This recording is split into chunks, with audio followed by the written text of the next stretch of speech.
This video will walk you through how to construct a histogram using your calculator. We're going to begin by using the example that's stated here. The list of data below represents the ages and years of students enrolled in mathematics course. Construct a histogram that begins with a lower class limit of 15 and has a class width of 16. Now, the first thing that I need to note is that we have to enter in the data into one of our lists, and I've done that in advance of creating this video lecture. You'll see that I'm going to be using L1 for this problem, and I've entered the data into that list.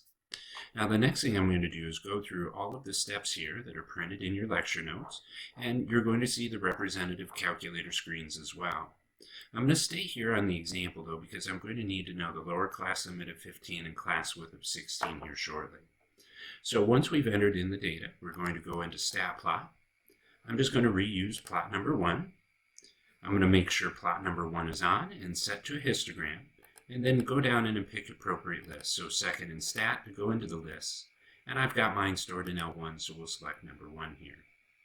Now, if everything is starting to feel very similar, it should be, because we're just creating the histogram and stopping there instead of going into a frequency distribution.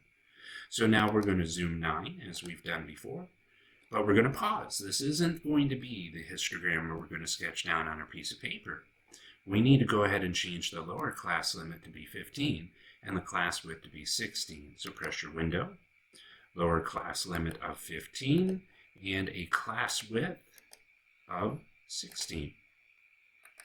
Don't hit zoom 9, instead hit graph. Now, what you see before you is the histogram that you're going to sketch on your piece of paper. Be careful here as I scroll to what I've sketched on the lecture notes.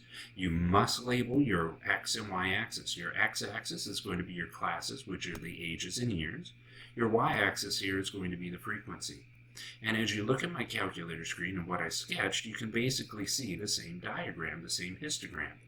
Now, I don't need you panicking here, folks. Notice how I was a little wavy when I'm sketching it. You're going to see that in some video lectures as well.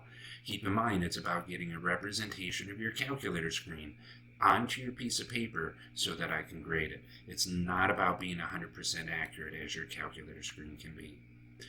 Thank you.